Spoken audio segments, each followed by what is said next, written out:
Hello students, स्वागत है आप सभी का आपके अपने YouTube channel Ajay Pandey lectures में। इस वीडियो में हम लोग क्लास 11th मैथ में प्रश्नावली 1.3 देखेंगे। हम लोग का जो पहला लेसन चल रहा है वो है समुच्चय, और उसी में हम लोग तीसरा एक्सरसाइज पढ़ने वाले हैं। तो प्रश्नावली 1.3 को शुरू करने से पहले हम थोड़ा उसमें जो उसके क्वेश्चन में जो आने वाले इम्पोर्टेंट नियम हैं उनके बारे में थोड़ा सा समझा देते हैं। तो उसी संबंध में हमारा जो सबसे महत्वपूर्ण चीज़ इसमें आने वाला है वो है उपसमुच्चय। उपसमुच्चय मतलब कि इस लेसन में उपसमुच्चय बार बार आएगा। तो हम थोड़ा सा समझ लेते हैं कि उपसमुच्चय क्या है, फिर हम इस एक्सरसाइज को शुरू करेंगे। तो उपसमुच्चय को समझने के लिए हम यहाँ पर एक इक्वेशन एक हम सेट लिख रहे हैं। सेट है 1 2 3 4 5। ठीक, हम यहाँ पर एक सेट ले लिए 1 2 3 4 5। उसके बाद हम एक दूसरा यहाँ पर सेट ले रहे हैं b इक्वल टू 1 2 3। और अब हम आपसे पूछें कि क्या b के जो एलिमेंट हैं वो a में हैं। b के एलिमेंट a में हैं तो बिल्कुल यहाँ पर देखेंगे तो ये 1 1 मिल जा रहा है, 2 2 भी मिल जा रहा है, 3 3 भी मिल जा रहा है। लेकिन अगर हम ये पूछें कि क्या a का सारा एलिमेंट b में मिल रहा है तो जवाब होगा नहीं। तो यहाँ पर b के सभी एलिमेंट a में मिल जा रहे हैं लेकिन a के सभी एलिमेंट b में नहीं मिल रहे हैं। तो हम कह सकते हैं कि जो समुच्चय b है वो उपसमुच्चय है। क्या है? उपसमुच्चय। किसका? a का। क्योंकि a के सभी एलिमेंट b में मिल जा रहे हैं, इसलिए जो b है वो उपसमुच्चय है a का। मतलब कि जो b है वो हिस्सा है, एक पार्ट है किसका? a का। तो हम कह सकते हैं कि जो b है वो उपसमुच्चय है a का। इसको हम ऐसे लिखेंगे b subset of a। b subset of a, इस तरह से हम इसको लिख देंगे। लेकिन यही प्रश्न पूछा जाए कि भैया a क्या है b का, तो b उपसमुच्चय है a का। तो हम पूछे कि तब a क्या है, तो a अधिसमुच्चय है। a क्या है? अधिसमुच्चय है किसका? b का। b उपसमुच्चय है a का, तो a क्या है? a अधिसमुच्चय है b का। एक और हम उदाहरण से समझने का प्रयास करते हैं।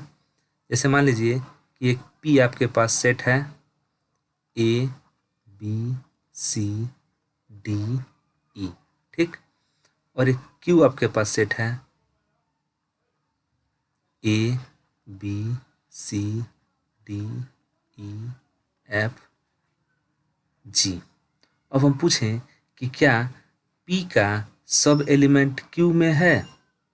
p का सब एलिमेंट q में है, तो आप मिलाएंगे तो आप पाएंगे कि p का सारा एलिमेंट q में है। देखिए p a में है, ये है, b भी मिल रहा है, c मिल रहा है, d मिल रहा है, e मिल रहा है।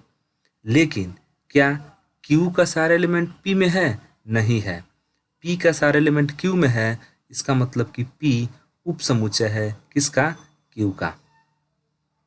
लेकिन क्या q का सारा एलिमेंट p में है? नहीं है। इसलिए q को हम नहीं कह सकते हैं कि वो p का उपसमुच्चय है, लेकिन हम p को कह सकते हैं कि वो q का उपसमुच्चय है। तो q क्या है? तो q अधिसमुच्चय है। q क्या है? अधिसमुच्चय है किसका? p का। और p उपसमुच्चय है किसका? q का।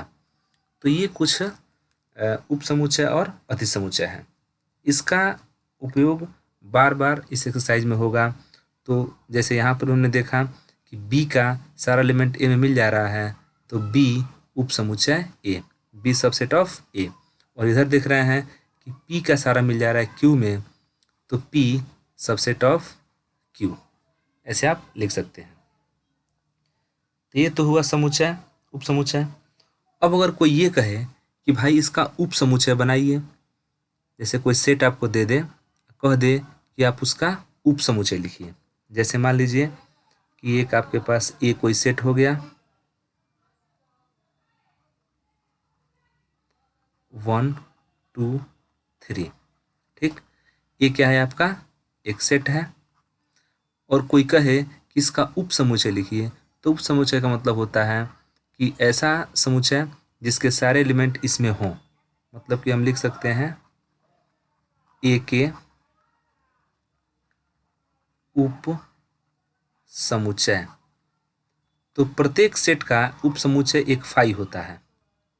हम इसका एक एलिमेंट 1 का भी समुच्चय बना सकते हैं, हम यहाँ पर 2 का भी बना सकते हैं, हम यहाँ पर 3 का बना सकते हैं, हम यहाँ पर उप समुच्चय 1 2 बना सकते हैं, हम यहाँ पर 2 3 बना सकते हैं, हम यहाँ पर 3 1 बना सकते हैं। इसके अलावा हम बना सकते हैं 1 2 3।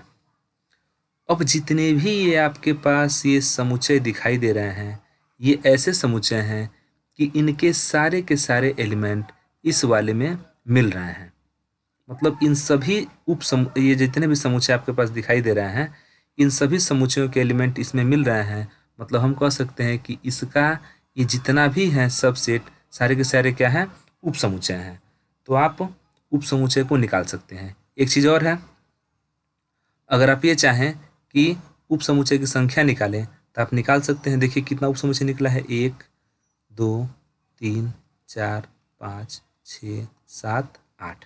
यहाँ पर उप समुच्चय निकल गया 8। कितना निकला, 8।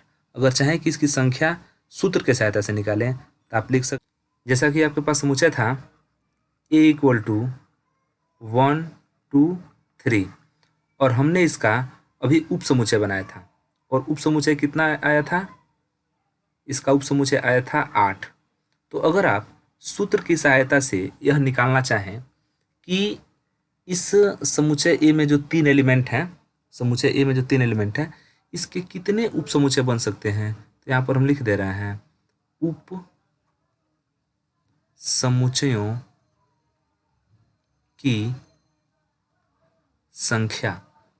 उप समुच्चयों की संख्या का सूत्र होता है 2 टू द पावर n, जहां n क्या है, समुच्चय के अवयवों की संख्या है। जैसे इस समुच्चय में हमारे पास कितने एलिमेंट हैं, तो 3 एलिमेंट हैं। तो हम पूछें कि इस ए के कितने उप समुच्चय बन सकते हैं, तो ए के उप समुच्चय बनेंगे 2 टू द पावर 3, क्योंकि n का मान कितना है, 3 है। मतलब कि 2 गुणे 2 गुणे 2 मतलब कि 8। मतलब कि इस ए के कितने उप समुच्चय बनेंगे, 8 बनेंगे। अगर इन 8 को लिखना हो तो सबसे पहला जो उप समुच्चय होता है वो होता है 5। फिर हम लिख देंगे 1, क्योंकि हमको वही एलिमेंट लिखना है जो इसमें होगा। मतलब कि इसी के एलिमेंट से मिलाकर हम कितने समुच्चय बना सकते हैं, वही क्या कहलाता है, उप समुच्चय कहलाता है। फिर हम 2 लिख देंगे, फिर 3 लिख सकते हैं, फिर 1 2 लिख सकते हैं, 2 3 लिख सकते हैं, 3 1 लिख सकते हैं, 1 2 3 लिख सकते हैं। तो यहाँ पर हमने जितना भी समुच्चय लिखा है, ये सभी के सभी समुच्चय इन्हीं बाकी तीनों एलिमेंट से बन रहा है। मतलब कि ये सभी समुच्चय देखें तो इस ए का क्या है, उप समुच्चय है। आप गिन सकते हैं 1 2 3 4 5 6 7 8। तो ये रहा आपका उप समुच्चयों की संख्या और उप समुच्चय को ज्ञात कैसे करते हैं। और हमने बता भी दिया यहाँ पर कि उप समुच्चय को का सिंबल क्या होता है। इसके बाद जो सबसे इम्पोर्टेंट इसमें है वो है घात समुच्चय। अब कोई पूछे भैया ए का तो उप समुच्चय निकाल दिए, लेकिन ए का घात समुच्चय क्या होगा। तो ए का घात समुच्चय का मतलब हुआ कि यदि आप ये जो उप समुच्चय बनाए हैं, यह उप समुच्चय जितना है उप समुच्चय बनाए हैं, यदि आप इनको समुच्चय बना देते हैं तो उसको कहते हैं घात समुच्चय, घात समुच्चय पावर सेट ऑफ ए। तो किसी समुच्चय के उप समुच्चयों से जो बना समुच्चय होता है, उप समुच्चयों के समुच्चय को हम बोलते हैं घात समुच्चय। उप समुच्चय के समुच्चय को बोला जाता है घात समुच्चय। आप चाहे तो एक और हम यहाँ पर उदाहरण के द्वारा आपको समझा सकते हैं। जैसे हमारे पास एक सेट है, मान लीजिए ए बी सी, ठीक। और ए बी सी का हम पहले उप समुच्चय बनाते हैं। तो सबसे पहले हो जाएगा फाइव, फिर हो जाएगा ए, फिर हो जाएगा बी, फिर हो जाएगा सी, ठीक, अलग अलग। फिर हो जाएगा ए बी भी एक समुच्चय बन जाएगा, फिर एक बी सी भी बन जाएगा, फिर एक बन जाएगा सी ए भी बन जाएगा, और फिर एक बनेगा ए बी सी। ये इतने सारे हमारे पास उप समुच्चय बन जाएंगे। अब इन उप समुच्चयों की सहायता से हम अगर एक समुच्चय और तैयार कर दें, एक समुच्चय और तैयार कर दें, तो अब इस पूरे समुच्चय को हम कहेंगे कि ये घात समुच्चय है, जिसको हम लिख सकते हैं पावर सेट ऑफ ए। तो परिभाषा क्या होता है कि उप समुच्चयों के समुच्चय को, उप समुच्चयों के समुच्चय को घात समुच्चय कहते हैं। बहुत इंपॉर्टेंट चीज है कि उप समुच्चयों के समुच्चय को घात समुच्चय कहते हैं। तो इसमें आ गया उप समुच्चयों के समुच्चय को घात समुच्चय कहते हैं। अब आते हैं प्रश्नावली 1.3 पर। 3 का जो सबसे पहला प्रश्न है वो है कि रिक्त स्थानों में, ध्यान दीजिएगा, लिखा है कि रिक्त स्थानों में यह जो चिन्ह बना रहा है यह है उप समुच्चय का, यह है उप समुच्चय नहीं है का, मतलब नॉट सबसेट।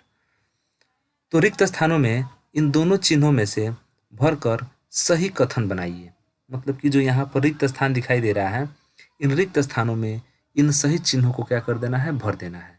तो जब आप इन सही चिन्हों को भरेंगे तो इसके लिए थोड़ा सा आपको पढ़ना पड़ेगा, और हम पढ़ते हैं। देखिए लिखा है कि 2 3 4, एक यहाँ पर सेट दे दिया 2 3 4, और एक यहाँ सेट दे रहा है 1 2 3 4। अब कहा है कि क्या इसमें कौन सा चिन्ह भरा जाए, ऊपर वाला भरा जाए या नीचे वाला भरा जाए, कौन सा चिन्ह इसमें भरेंगे। तो देखिए 2 3 4, इस सेट में 2 3 4 है, यहाँ भी देखेंगे तो 2 3 4, इसके अलावा भी यहाँ पर 1 और 5 है। मतलब हम कह सकते हैं कि इस सेट के सभी एलिमेंट इस सेट में मिल जा रहे हैं। मतलब जो यह वाला सेट है ये उप समुच्चय है इस वाले सेट का। मतलब कि यहाँ पर इस तरह का चिन्ह भरा जाएगा। हो गया। दूसरा देखिए ए बी सी, और इसमें देख रहे हैं तो इसमें देखिए इसका बी सी, तो इसमें बी सी है, लेकिन इसका ए इसमें नहीं है और इसका डी इसमें नहीं है। इसका मतलब कि दोनों किसी भी एक दूसरे के उपसमुच्चय नहीं है, तो इसको हम ऐसे भर देंगे, ठीक।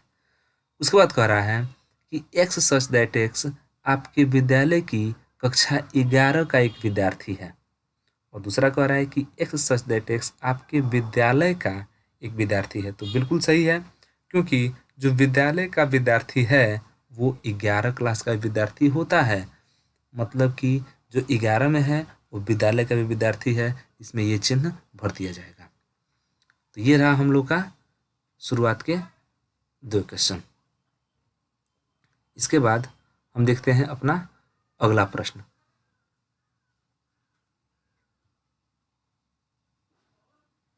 चलिए अगला प्रश्न हमारा है,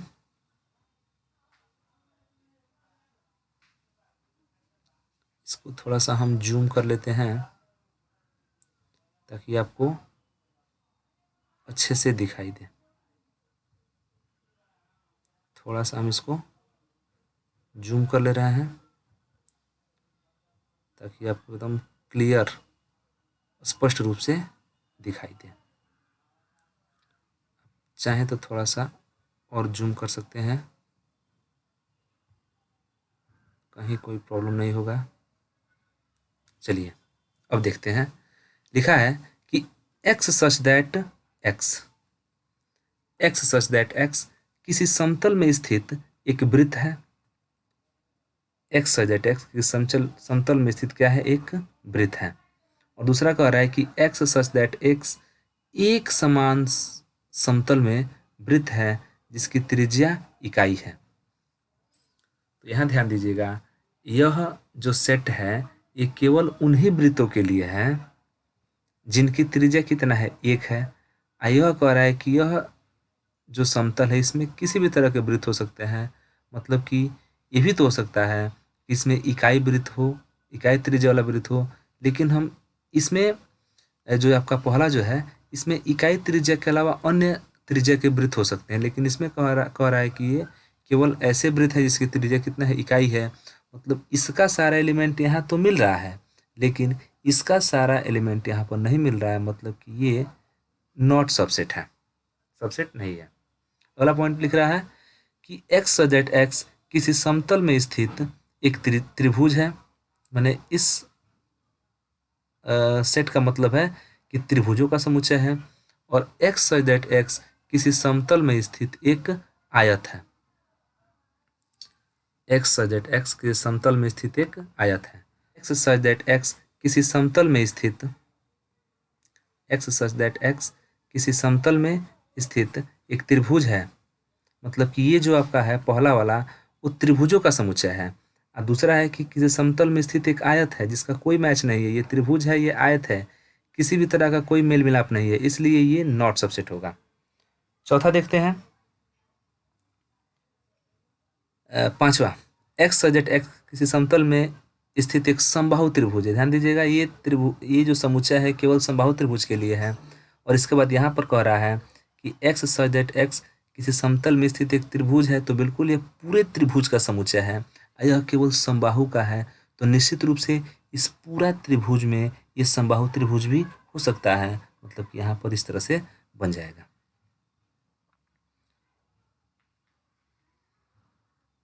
अब थोड़ा सा ऊपर वाला देखते हैं।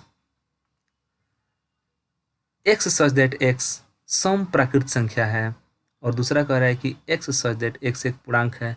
तो बिल्कुल पूर्णांक में तो ये 0, 1, 2, 3, 4 आगे कुछ भी हो सकता है। इधर देखें तो -1, -2, -3, -4 कुछ भी हो सकता है। तो सम प्राकृतिक संख्या, तो इन पूर्णांकों में ये सम प्राकृतिक संख्याएं भी होंगी। 2 होगा, 4 होगा, 6 होगा, 8 होगा, 10 होगा, आगे तक होगा। तो ये जो है बिल्कुल यहाँ पर लिख सकते हैं सबसेट है। इसके बाद से कह रहा है सेकंड नंबर क्वेश्चन कि जांच कीजिए कि निम्नलिखित कथन सत्य है अथवा असत्य है। तो यहाँ पर देखिए ए बी इस सेट में है, ए बी इस सेट में है, ए भी है, बी भी है और सी भी है। तो इस सेट का, पहले सेट का सारा एलिमेंट इस दूसरे में है, तो यहाँ पर ये वाला चिन्ह होना चाहिए। जबकि यहाँ पर देखिए, यहाँ पर जो है चिन्ह थोड़ा गलत लगा दिया है। इसका मतलब कि ये क्या है, असत्य है। ये क्या है, असत्य है। ठीक, सेकंड वाला देखते हैं। सेकंड वाला में इसमें देखिए 2 एलिमेंट है, ए और ई। और इधर कह रहा है कि एक्स सच दैट एक्स अंग्रेजी वर्णमाला का एक स्वर है। तो अंग्रेजी वर्णमाला का स्वर है, मतलब कौन सा सेट हो सकता है। अंग्रेजी वर्णमाला के स्वर में देखें तो ए, ई, आई, ओ, यू, ये ना हो सकता है। देखिएगा यहाँ ए और ई ये दोनों एलिमेंट इसमें पड़ जा रहे हैं ना, इसका मतलब कि यहाँ पर जो चिन्ह लगा है वो बिल्कुल सही है। ये क्या है, ये सत्य है। ठीक, इसके बाद से देखिए यहाँ पर लिख रहा है 1, 2, 3, इसमें लिख रहा है 1, 3, 5। ना इसके सारा एलिमेंट इसमें मिल रहा है, ना इसका सारा एलिमेंट इसमें मिल रहा है, मतलब किसी का भी उपसमुच्चय नहीं है। इसका मतलब क्या है, ये असत्य है। यहाँ पर देखिए जो ए है, इस समुच्चय में एक एलिमेंट ए है, इस समुच्चय में भी एलिमेंट आपका ए है, मतलब कि इस समुच्चय का एलिमेंट यहाँ पर मिल रहा है। इसका मतलब ये वाला उपसमुच्चय होगा, उपसमुच्चय होगा, तो ये चिन्ह सही लगाया है, ये बिल्कुल सत्य है।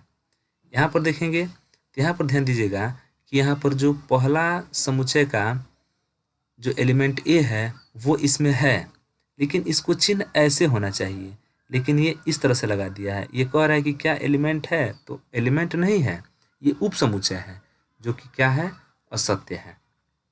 इसको चिन्ह ये वाला लगाना चाहिए सत्य होने के लिए, बाकी अन्य कुछ लगा रहे तो क्या है, असत्य है। अगला क्वेश्चन है कि x सच दैट x संख्या 6 से कम एक प्राकृतिक संख्या है।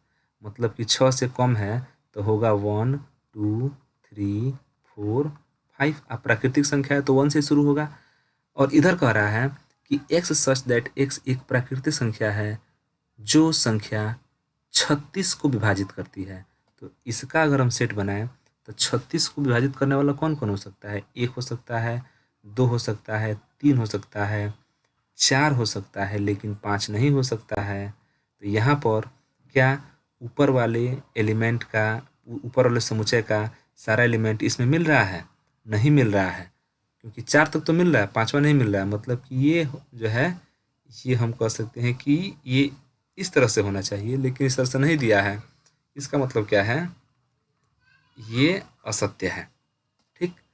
इसके बाद से तीसरा अगर क्वेश्चन देखें तो लिखा है कि मान लीजिए ए इक्वल टू 1 2 3 4। ध्यान दीजिएगा 3 4 एक पूरा एलिमेंट माना जाएगा, और एक 5। यहाँ पर कितने एलिमेंट है, 4 एलिमेंट है, 1 2, दोनों मिला के एक एलिमेंट, 3 और यह 4।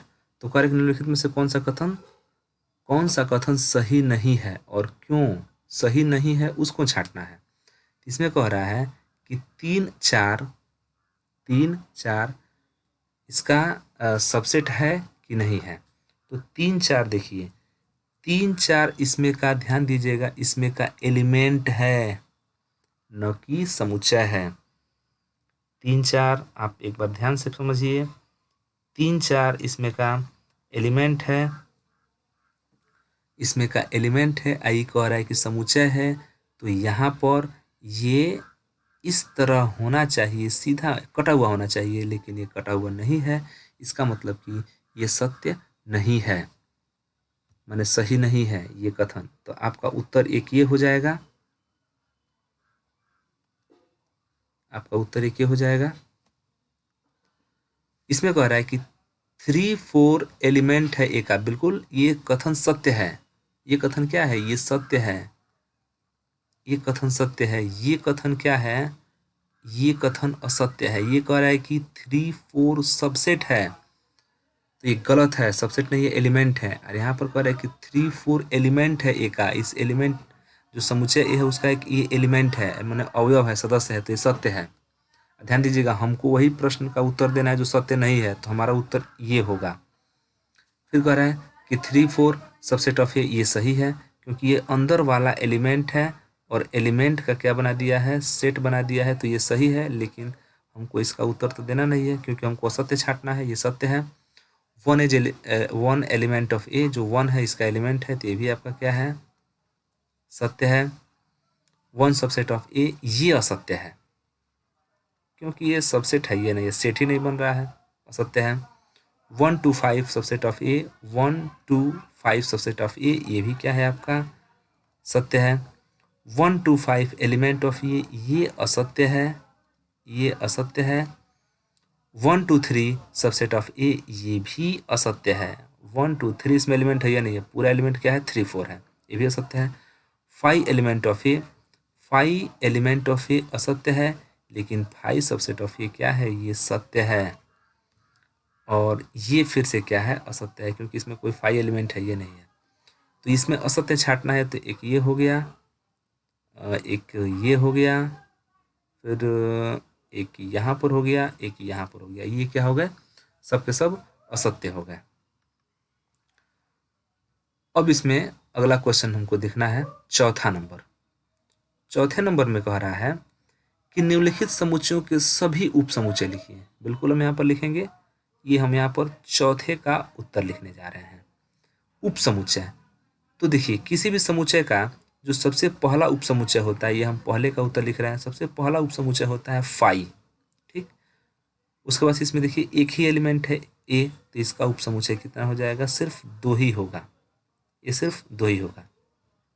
अगर हम दूसरे प्रश्न को देखें तो यहाँ पर ए बी है, तो सबसे पहला उपसमुच्चय हो जाएगा फाई, फिर एक ए हो जाएगा, फिर एक बी हो जाएगा, फिर एक हो जाएगा ए बी। तो हमारे पास कितने उपसमुच्चय होंगे? 4 उपसमुच्चय होंगे।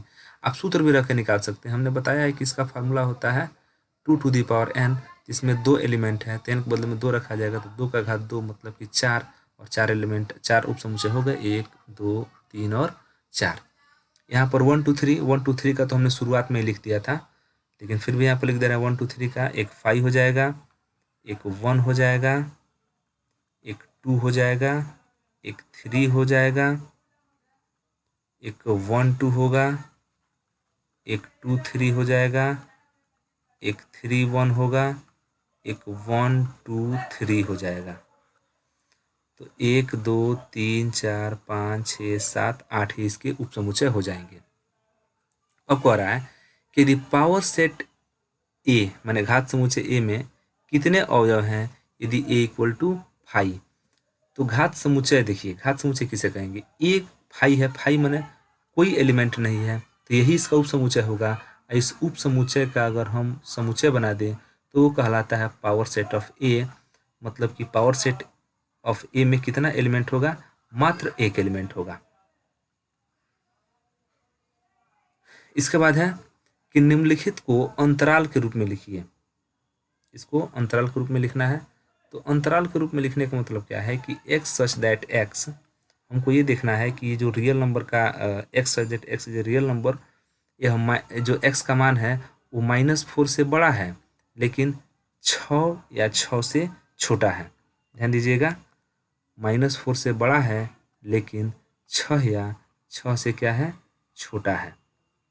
इसको एक बार समझते हैं। -4 से बड़ा है लेकिन 6 या 6 से छोटा है। मतलब कि जो भी इसका नाम दे देते हैं, चलिए हम 6 नंबर का नाम ए दे देते हैं। इसमें कह रहा है कि x such that x is a real number, जो x का मान है वो -4 से बड़ा।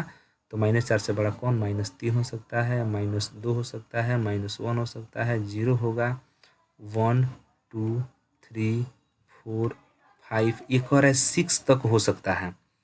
तो इसका अगर आप अंतराल लिखें तो अंतराल लिखने के लिए कुछ खास नहीं है।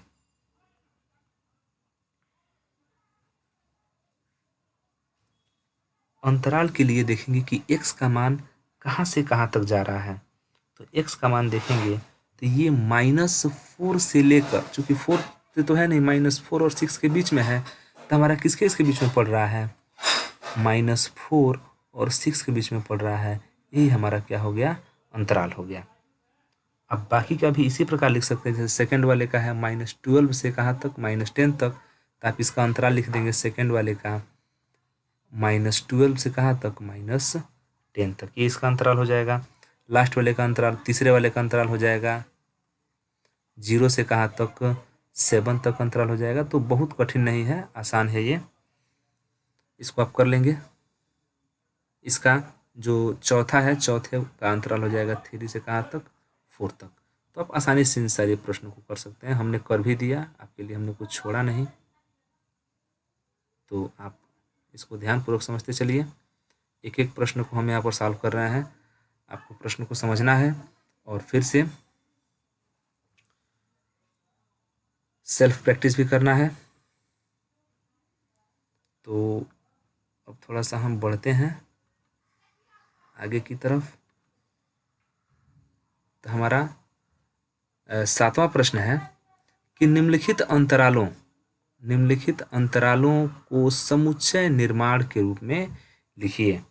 निम्नलिखित अंतरालों को समुच्चय निर्माण के रूप में लिखिए। तो अगर समुच्चय निर्माण के रूप में लिखना हो तो यहाँ पर कंडीशन कह रहा है ना कि -3 से लेकर कहाँ तक? 0 तक। मतलब कि हमको यहाँ पर x का ऐसा मान देना है जो -3 से लेकर कहाँ तक हो? 0 तक हो। तो हम पहले के लिए बहुत ही सिंपल तरीका से लिख सकते हैं। इसका नाम दे देते हैं सबसे पहले a। हम पहले के लिए लिख रहे हैं x सच दैट x, जहाँ x क्या है? x का मान, x सच दैट x, जहाँ x का जो मान है वो 3 से बड़ा है लेकिन 0 से क्या है, छोटा है, हो गया, कहीं कोई दिक्कत नहीं है। अगर सेकंड वाले का देखा जाए, हाँ एक चीज़ कह सकते हैं कि x क्या है, रियल नंबर है, वो अलग बात है।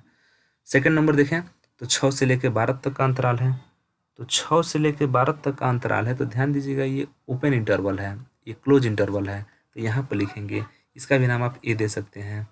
तो x सच दैट x और x क्या है, तो रियल नंबर है।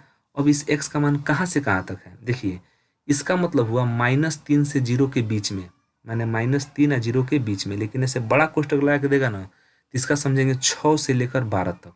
मतलब ही कि हुआ कि जो x का मान है वो 6 से लेकर उधर कहाँ तक है, 12 तक, मैंने 6 से शुरू होकर 12 तक पर समाप्त हो रहा है। अगर हम थर्ड की बात करें, थर्ड की, इसमें कह रहा है, इसका भी नाम आप ए दे सकते हैं, ABC कुछ भी दे सकते हैं, x सच दैट x, ये तो रियल नंबर हो गया, ये तो ठीक है।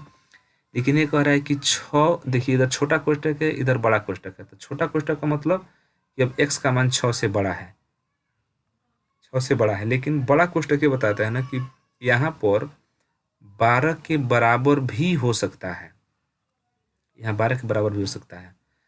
चौथा अगर देखें तो सेम प्रोसेस है, a equal to x such that x element of real number, इधर कह रहा है कि -23 की तरफ देखिए बड़ा कोष्टक है, मतलब कि x का जो मान है वो -23 के बराबर या उससे बड़ा हो सकता है, इधर छोटा कोष्टक का मतलब कि इससे छोटा होगा। तो आप इसका सेल्फ और प्रैक्टिस कर लेंगे इसी क्वेश्चन को 2-3 बार बना करके, तो ये आपका हो गया यहाँ से कहाँ तक, 8 नंबर तक हो गया। इसके बाद हम 9वें क्वेश्चन को देखते हैं। तो 9वां हमारा प्रश्न है,